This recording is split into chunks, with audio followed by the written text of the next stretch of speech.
And away we go. It is the Nightcap, brought to you by Galactic Fried Chicken, right here on BearcatJournal.com. As always, visit www.galacticfriedchicken.com. Download the app, Android, iPhone, everything Galactic, and go to the app.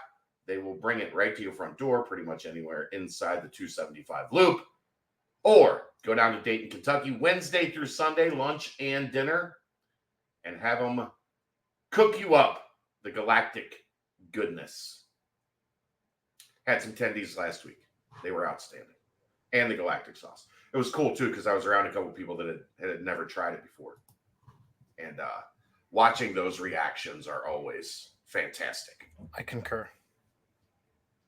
How is it this good? I love that sauce. What is that? It's the same every time. It's phenomenal. Best sauce all right. had. Yeah. Let's get cracking. Aaron, Big 12 Media Days start tomorrow. I tried to call Keegan today. He was on a plane. He was headed to Dallas. He's going to be there for Bearcat Journal. His first true official business here at Bearcat Journal covering Big 12 Media Days. If you didn't catch Keegan's article on Emory Jones, that is still up on the front page. It is excellent to give you a little bit of insight into the Bearcats' new quarterback. So make sure you go check that out. But we are in talking season, as they call it, Aaron. You know what that means? We get to do Thursday night? Talk about talking. We get to talk about talking. I'm excited. I was just talking to an old friend that's getting ready for SEC Media Days. And I was like, oh, yeah, that we love talking about talking. It's one of our favorite things we do here on this year's show. It's a layup. It's a layup drill. Right. It's not even a layup. Right. It's a layup it's drill. It's just the drill. Like you don't even have to make it. You just go put it on the rim. Exactly. Circle back around, and you get the rebound, throw a bounce pass. It's great. So looking forward to that Thursday. But there was an ESPN article today with a couple of their national guys, like a primer for the Big 12. So we're going to do that. I'm going to move you. We're going to switch. We're going to, what did you used to call it when you stop at a stoplight and everybody got out of the car? We're not change saying spots. that. Okay. Nope. That one's gone by the wayside along with. All right. Well, you get the point. Yeah. We're switching spots. It's a dated term. Okay. Now I remember what it is. I got you. I was just thinking of the activity of doing Not that. touching it. They got to change the name of what that used to be named and name it something else. So it was a fun thing to do. Just a fire. Just a fire drill. Fire drill. Fire drill. Good call. Aaron's now in the driver's seat. Let's go. Bill Conley and Dave Wilson, they collaborated on this article for ESPN where they wanted to preview what to expect out of Big 12 Media Days. Last year, of course, you had Brett Yormark making waves before he was even officially commissioner. Right. Because like lasagna, real G's move in silence. Credit Lil Wayne for that one. But yeah, they had 5 burning questions, if you will, for this Media Days. The very first question being, what can we expect from Big 12 Commissioner Brett Yormark's address of the media this year? Well, I didn't say address. I realized that as I was saying it, and it was too late. But, you just try and roll with it at that point. George Klaikoff would love Brett Yormark's address. Send him sure a nasty letter. I'm sure he would. Except Brett Yormark's probably got about 6 of them. In any case. That's what happens when you're a real G. Just saying. I'm not going to get into what they said. My opinion, I don't think he's going to. I think he'll make headlines because I think that's who he is. But I don't think he's going to say anything quite as substantive. Substantial. Yeah, that's the word I was looking for. Man, I'm I'm here for you, Aaron. 0 for 2 right now. I'm here for you. You're the grammar guy too. I know it's been a long day. But I guess I'm not looking for the same substance that he had last year. I think he's going to. Well, things were a lot more volatile last year. Correct. We had just found out right around now that UCLA and USC were leaving the Pac-12. Right. Like, everything was kind of, what the hell's happening in college football? To the article's point, I'm sure Brett Yormark would love to announce who the new additions are going to be, but I don't think that anything is there at this It's point never in time. done in this realm. It'd be uncomfortable, I think, to even. I think the questions are going to come up. I'm sure. Are you making any headway? Conference realignment's going to come up in questions. The next question. That's right. The next but I just think. But I'm getting to the fact that I think he's going to dance around a lot of topics, and I don't think it's going to be because he's uncomfortable talking about it. It's simply because the talks aren't progressed enough to where he can say anything. I think he'll make some hints, but I don't think he's going to drop a bombshell like he did last year. There will be a tag. He's going to say something interesting. Yes. I don't know what. I don't know in what realm or form that it's going to happen, but he's smart. He knows there needs to be like a money quote.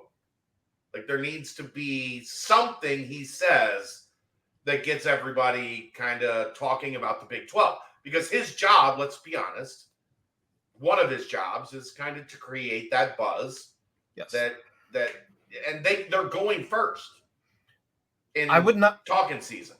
I would not be at all surprised to hear a partnership of some sort for additional media that we have either not thought of yet or have not heard.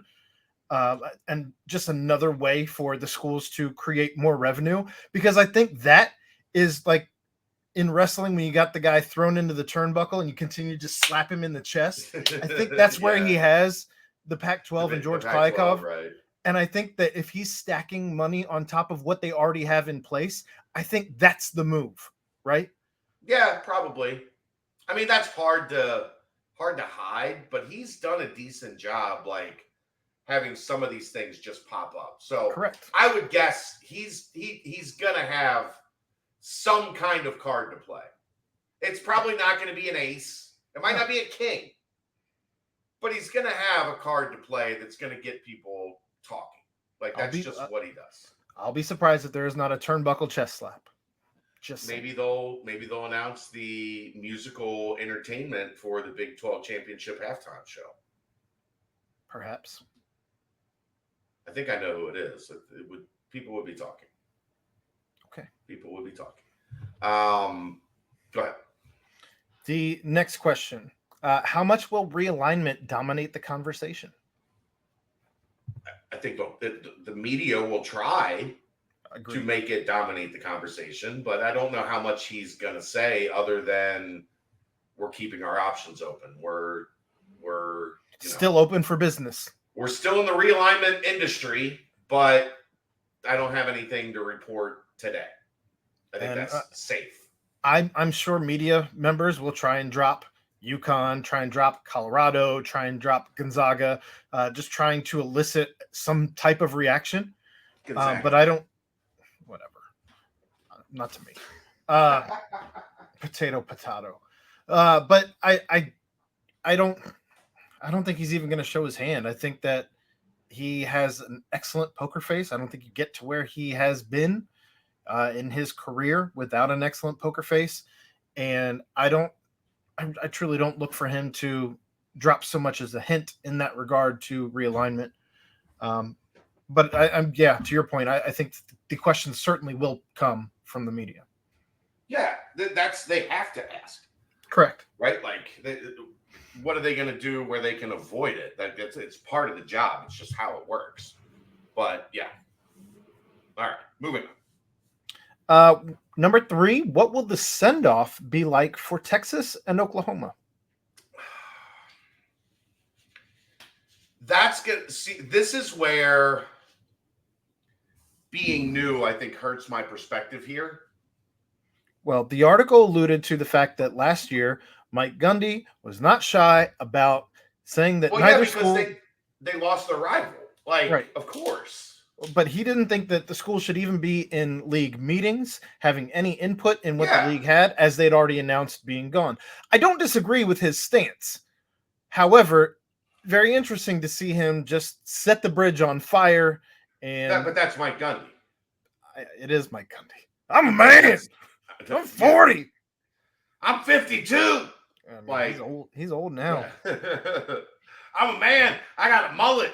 Like, one of the most tenured coaches in college football at this point, right? Like, he's got to be top 20, if not higher. Yeah, probably. My guess is they try to just not talk about it. But I could see Gundy having a quote. I mean, if you're media, you're going to try and bait him again, right? Absolutely. You should be fired if you don't. I got to call Keegan when we get done with this. I might tell him to try to bait Gundy into something. Like, get your name out there, son. Stir it up a little bit. What else are you going to be doing tomorrow? UC doesn't. I don't know if they talk tomorrow. I don't know if Gundy talks tomorrow or not. But UC doesn't go until Thursday. Like, go try to mix it up a little. Yeah, I don't expect a ton of. They're just going to be like, yep, they are done after this season, and we hate to see them go. We wish them well, and there's going to be a lot of But the other, like, I think there's a lot of people that hate Texas in that league. So and Texas is picked first. So I wonder how much, if any, people are going to try to get jabs in. The other interesting thing, though, that we were talking about before the show, there's not, other than Gundy, like, tenured coaches in the Big 12 is not really a thing. Texas Tech's coach has been there a short time. Sonny Dykes is new at TCU. Kansas State. Shit, even Oklahoma, Texas. Like, there's not a bunch of grizzled veterans that have been in these wars for a long time that have built up a lot of animosity. Is Dave Aranda the second most tenured? He's definitely up there for sure. I don't know how long and Joe he McGuire replaced Matt Rule. What, 5 years ago? 4 years ago? I don't know how long Kalani. How do you say Kalani Sataik? Sure. At BYU, I don't know how long he's been there, or Joe McGuire at Texas. But he's never coached in the Big 12. Is what I'm saying. Yeah. There's not a lot of coaches that have 10, 12 years in the league to build up that animosity with Texas and Oklahoma. So I think a lot of guys are just going to default like, yeah, see you later. Number 4, which of the new guys is best positioned to make early noise? Now, they took this question as which coach is going to have the best sound bites. So that's not the direction they went. Malzahn's going to do what we think he's going to do. He's going to take shots at Florida State, and Miami. Now we're the big dog in Florida.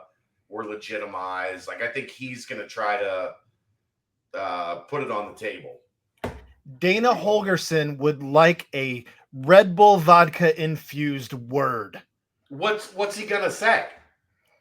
Who knows? But he's a loose cannon. So I realized I answered my own question. It was coming out as it was coming out of my mouth. We don't know. You never know. He's a loose cannon, and much like a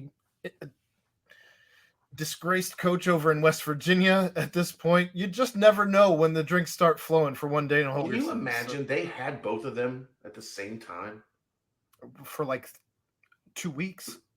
No. Oh yeah. No, I can't imagine that. Holgerson was the head coach at West Virginia for like 4 years. Yeah, that was lost on me briefly. Cannot imagine that. Can't imagine what banquet dinners were like. The sports banquet dinners. boozy. Is boozy the right word? You had to check your cell phone into a locked bag before you went into the banquet. Like UCLA dinners are bougie. West Virginia dinners in that period were boozy. But yeah, they Sorry went for the the route of tangent. Dana Holger. They went the route of Dana Holgerson. I would have to second that or third that, as there were two of them. But I don't know. Gus is going to try to he's going to try and be the big swinging dick. I get it, but Yeah. I don't know that there's going to be the sound bites. I think will be better and more out of left field from Dana Holgerson than from. He's going to try to make jokes. Like he's going to try to, be Dana. So there'll be something off the cuff that's funny or borderline inappropriate, if you will. Or even if you want. Dana's the safe choice. I think Malzahn's going to try to like plant his flag as like this is us arriving on the scene. And number 5, what were the biggest surprises in the media poll released this week? They talked about actually Oklahoma getting a little bit more respect than they anticipated. And kind of going back to our conversation, when you talk about having to play 3 of the top 5, if they're surprised that Oklahoma even made the top 5, especially at number 3 of the top 5, now all of a sudden you're talking about potentially Cincinnati having an even better schedule than maybe we thought. I think the interesting thing is going to be, will we see things turn upside down again like we did last year and the year before, where the teams that were picked 5 through, and there's only 10 teams in the conference, so this is a little bit different, but the teams that were picked outside of the top 4 rose up in each of the last 2 years to be super competitive. So they went kind of chalk on that, picking 4 of the teams that finished in the top, picking 4. The top 5 consisted of 4 teams that finished in the top 4. I think. In close games in the Big 12 in 2020, I'll just read this directly from Bill Conley. It's all about close games in the Big 12. Oklahoma, Baylor, and Oklahoma State combined to go 16-4 in one-score finishes in 2021, then went 4-11 in 2022. Texas Tech and TCU went a combined 10-1 in such games last year, and that's going to be difficult to match. Right. So who are the teams that were picked in the middle of the pack that are actually going to be playing for a Big 12 championship? Or is Texas going to be able to prove that, like, we finally have a legit, like, super talented roster, and we're going to hold on and play for the top spot? So we'll see if that trend holds. Like, who in the middle is ready to jump? Yeah, Dave Wilson in that answer also went on to say, last year's top 2 were Baylor and Oklahoma with a combined 29 first-place votes. They combined to finish 12-14 and 7-11 in the conference. TCU, which finished 7th, played in the national championship game. So was picked 7th, played in the national championship game. Right. So it's not necessarily the media is not necessarily, and that's obviously a reason for all of Cincinnati to breathe a little bit easier, is the media doesn't always get it right. And we were talking about this before the show as well. We're the only team with a new coach in the entire conference. Yeah. And so we finish at 13, and you've alluded to in several different shows now that West Virginia is expected to be the first of this conference to fire a head coach. Maybe if things go south. If things go south. Maybe the first in the country. So you finish at 13-14. That's honestly, that's just giving respect to the coaches that have had systems in place. Yeah. And again, we've talked ad nauseum at this point about question marks littered up and down the offense. Well, but we've also talked a ton in the entire offseason about how this conference is a fourth quarter conference. Correct. And now that the national people are turning their attention to the Big 12 this week, they're saying the same things. Yes. We did our homework. We knew this is what we're talking about. And it's You got to win in the fourth quarter in this league. Like, that's what it comes down to. Can Cincinnati do it? I don't know, but it's going to be fun to hear people talking about it tomorrow. Do we do it real quick? Come back. Do we do a talking tomorrow about the other teams? We have until after your show tomorrow night to figure that out. With two guests tomorrow night. Do a little Oklahoma State preview and Keegan Nickerson live from Dallas. More tomorrow. Thanks for tuning in tonight for the Nightcap, brought to you by Galactic Fried Chicken, right here on BearcatJournal.com. See ya!